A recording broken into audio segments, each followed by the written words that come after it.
Inter Miami is 90 minutes away from winning their second major trophy, but the fans are on fire about something else, and we're going to get into that next.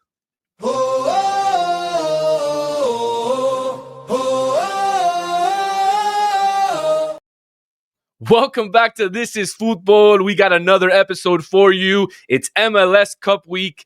I'm Daniel Solana, always with my partner in crime, Nico Bravo. How's your MLS Cup week going? We made it, Danny. End of the season, buddy. Let's go.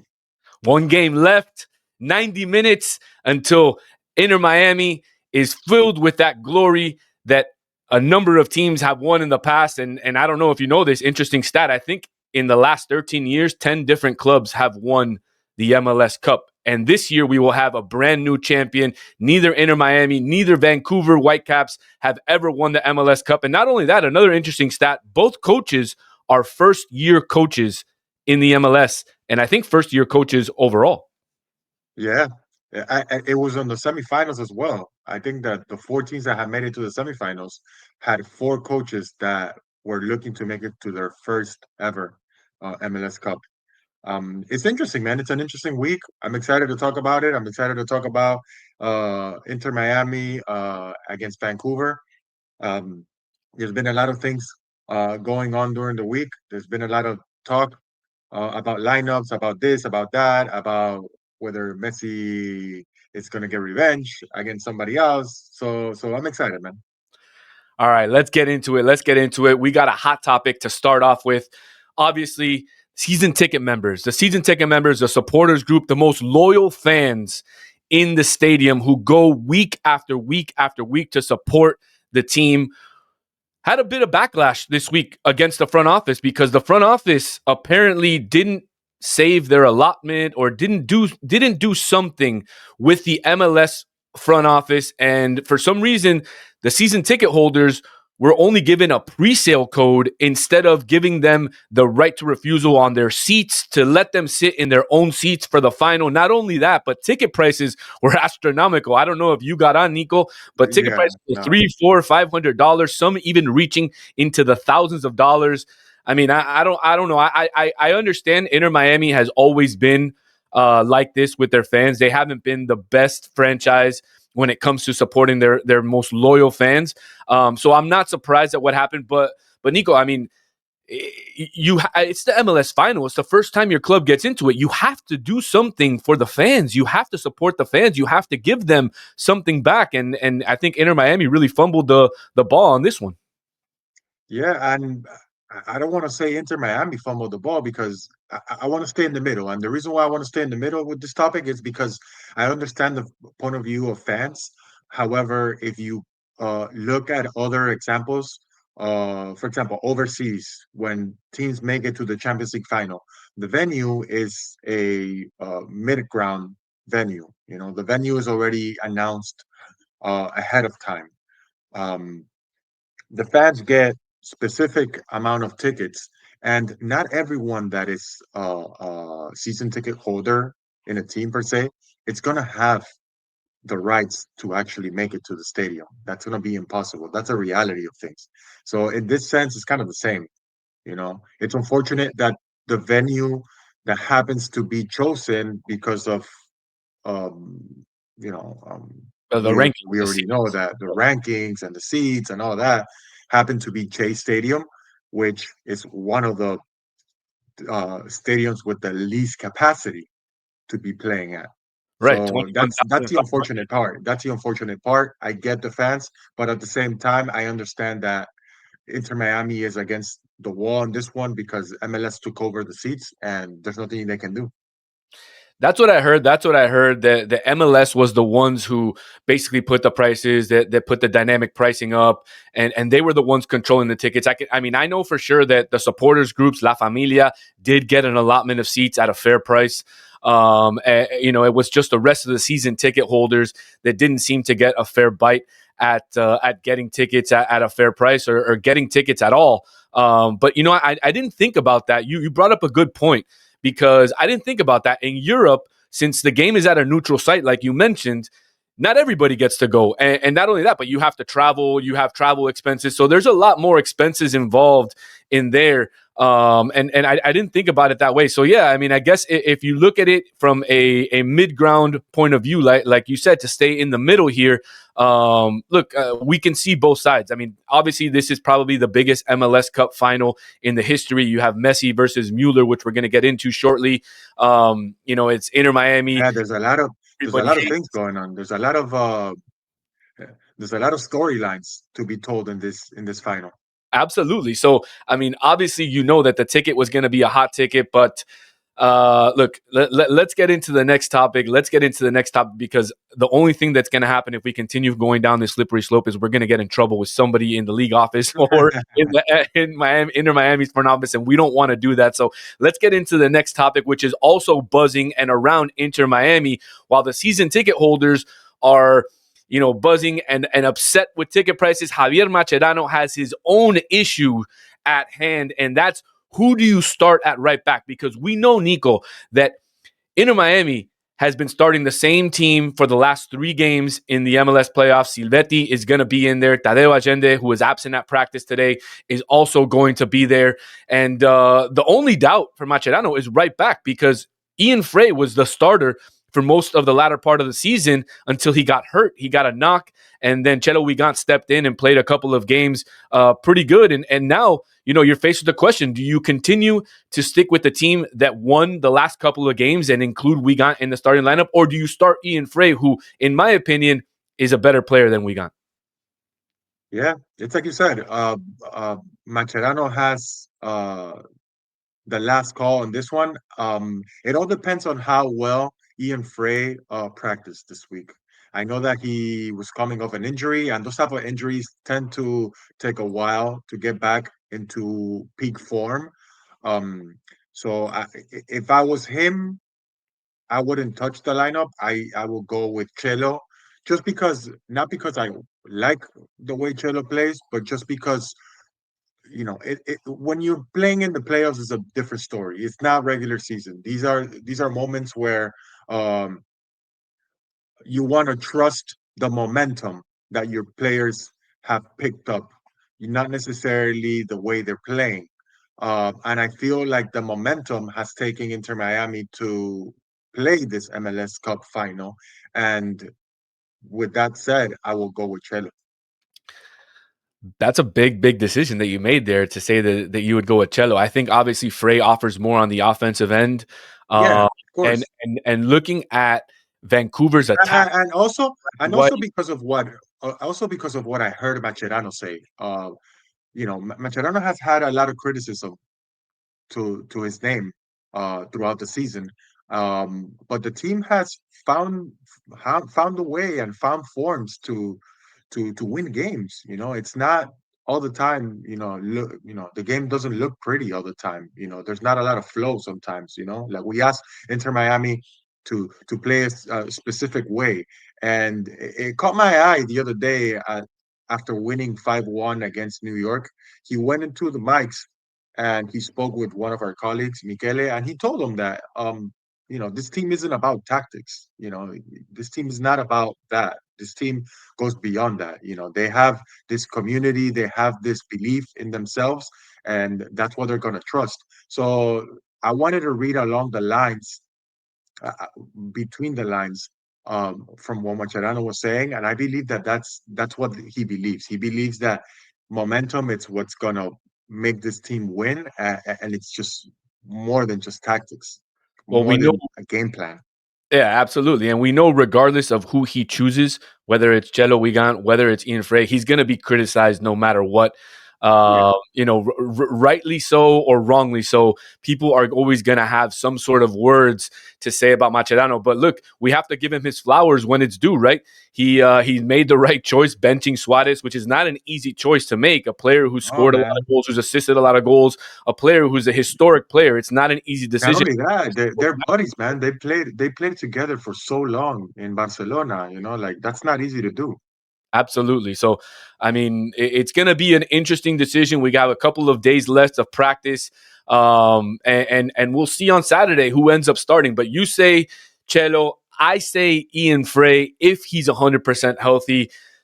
I want to know what the chat thinks, what everybody who's watching the show thinks. Comment down below. If you were Mascherano, who do you think should start the game on Saturday? Would it be Chelo Weigandt? Would it be Ian Fray? Let us know. We'll read it below and we'll comment after. All right, let's get into the other narrative of this game. And that's the narrative of Thomas Müller versus Lionel Messi. Obviously, you have the greatest of all time on one end, and you have an arch nemesis on the other end. I know, Nico, you have the stats, and you're going to give all of our listeners the stats. But how many times has it that Mueller has beaten Messi? I want to say it's been over 6, I think 7 times. Let me double check that for you. And one of them we know was in the World Cup for the World Cup final, right when Germany beat Argentina. That one really hurt. But yeah, That's correct. They played each other 10 times, and Mueller has the upper hand in 7 of them. 7-3. I mean, obviously, what Mueller has been doing in Vancouver this year is exceptional. Since he came over, Vancouver has literally flipped the switch, and you know they've been very, very good towards the latter part of the season. After obviously coming up short in the CONCACAF Champions Cup, where they had mysterious food poisoning. It's always weird to me, Nico, how teams from North America go into Central America and somehow they always get food poisoning. I don't know. That seems a little bit weird. It's almost like they don't understand that there's certain things that you can do in Central America or Mexico or places like this. Like it's the simple things. Like don't drink tap water. That's not a major thing. Absolutely, but they still do. So is the MLS, are people really pushing this Mueller Messi storyline just to get clicks or just to get some sort of engagement? Or is this truly something that, it's a monkey on Messi's back and he needs to get it off his back? And if he can beat Mueller in this MLS final, he'll finally get the monkey off his back.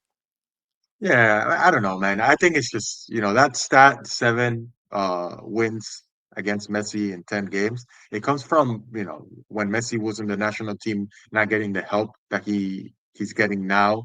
Also, when Bayern Munich was the Bayern Munich that we knew, winning almost everything, and Messi was pretty much carrying Barcelona in those days. So I don't think it has anything to do with that. Mueller loves to I wouldn't say be a showman, but he's a very intriguing guy because he comes off like very humble, but then as you start hearing him talk, he has this little arrogance in him, and I like it. I like the way he heats up moments or heats up games. He's very respectful, but at the same time, he has his little punches here and there. Absolutely. I do too. And I hope we get to hear him talk before the MLS Cup final because I'm sure he will give us a few sound bites. We know Messi probably won't talk before the MLS final, so we won't get any sound bites from there. But continuing with the storyline, continuing with this Mueller, Messi, obviously, like you mentioned, Mueller has the upper hand over Messi. But I'm going to give you a stat, Nico. I'm going to give you a stat. And it has nothing to do with Messi or Mueller, but it does have to do everything with this game. The referee of this game, Drew Fisher, has refereed Inter Miami 10 times, and Inter Miami has not lost not one game. They've tied one, but they're 9-1-0 when Drew Fisher refs them. They are 6-0 at home.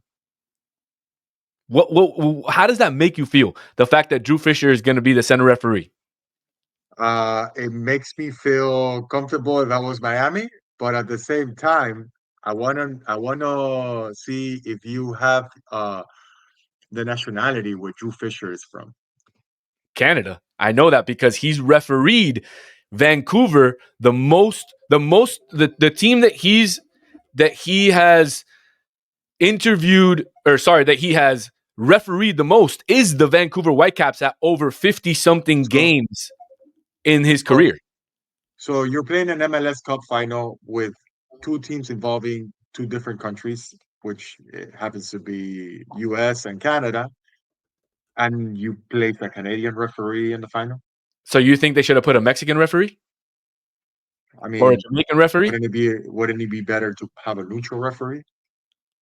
I don't know. You bring up a good point, but the fact that he's refereed Inter Miami so many times and they've won, should give Inter Miami fans a little bit of confidence going into this game. He's a referee who hasn't given out a red card all year.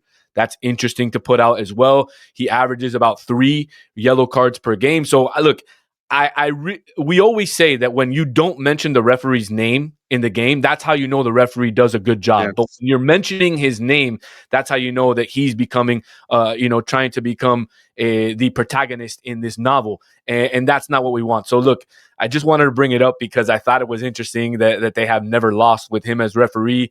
And I was on a show yesterday, and they brought it up, so I wanted to get your opinion. But I like that you always come back with, you know, where he's from, or they should have. You always keep me on my toes. Keep me on my toes. So I appreciate it. We have to. All right, let's start wrapping this up. But before we start wrapping it up, I have to ask you the question that everybody wants to know, and that's if Inter Miami, and I'm going to give you my opinion, if Inter Miami wins on Saturday, beats the Vancouver Whitecaps, Messi goes, grabs the Philip Anschutz trophy. They give it to him. He lifts it up. Does Messi go down as the greatest MLS player of all time? 2 words. Fuck yes. I have to agree with you. Why? Because not only would he win the MLS trophy, but some more stats for the fans. He took the worst team in the MLS when he came, now made them the best team in the MLS. He has led the league in goal contributions 2 years in a row. He will become the only player, Nico, to win the MLS MVP trophy in back-to-back years. And I said it on social media, they need to change the name of that trophy from the Landon Donovan MVP trophy, who, he won it a couple times, but he never won it back-to-back, to the Lionel Messi MVP trophy. That's my opinion. I think they should change it. And after this year, I'm going to start a campaign to do that, because I think that what he's done for this league, what he's done for Inter Miami, what he's done for the city, cannot be measured by just by what he does on the field. It's insane what he's done for this league. And look, if he wins it this year, who's to say he can't come back and win it next year again? Absolutely, yeah. And this is very simple. He's the greatest player of all time, playing in a 25-year-old league. He is the greatest player in this league has ever had. It's that simple. All right, Nico, we're going to wrap it up. Let me get a prediction. I want to say something else. Going back to storylines, this is the last game that Miami is ever going to play in Chase Stadium. So that's a big one. There's been great moments. There's been very bad moments in that stadium. 2020. It's a bittersweet. It's going to be a bittersweet moment for a lot of people. A lot of people are going to start remembering, all the moments that we went through, having to go all the way to Fort Lauderdale to play at Chase Stadium. But yeah, man, that storyline, it's a nice one, and hopefully Inter Miami comes out victorious. They wrap it up with an MLS Cup, and they bring that to their new stadium. Hey, man, last 1 hour and a half or 1 hour drive out to Chase Stadium, and the last 55-minute drive back to Kendall. I'm going to enjoy it. I'm going with my son, Matias, to the game. It'll be, his 5th Inter Miami game, but it'll be his first ever Cup final. And he has not stopped talking about La Copa, La Copa. I'm going to see La Copa. And look, like you said, I hope Inter Miami pull it off so he can celebrate with the fans, and it'll be an absolute party if they pull it off at Chase Stadium. Jordi Zambusi's last game as well.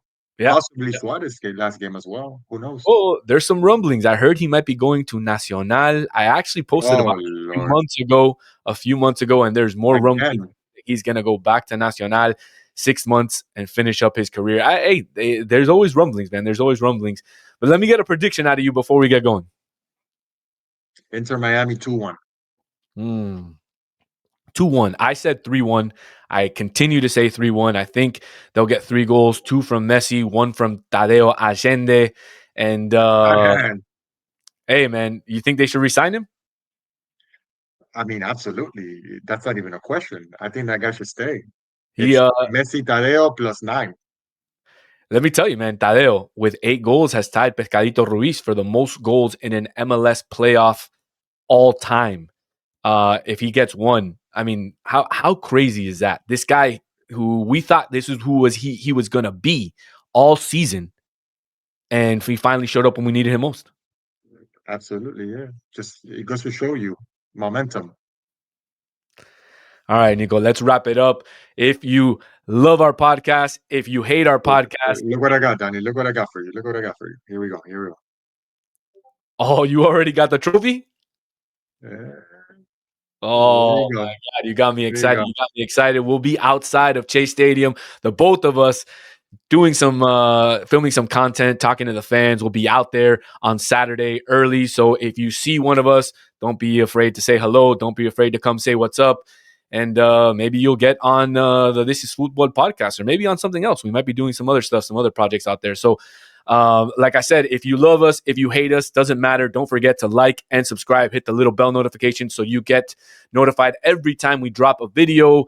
Hey, man, I don't know if you've seen, but we've been dropping shorts almost every day now, and hey, they've been doing well. So appreciate all the support from all the fans, and like always, we'll be back next week, and hopefully we are excited and talking about Messi being the greatest MLS player of all time.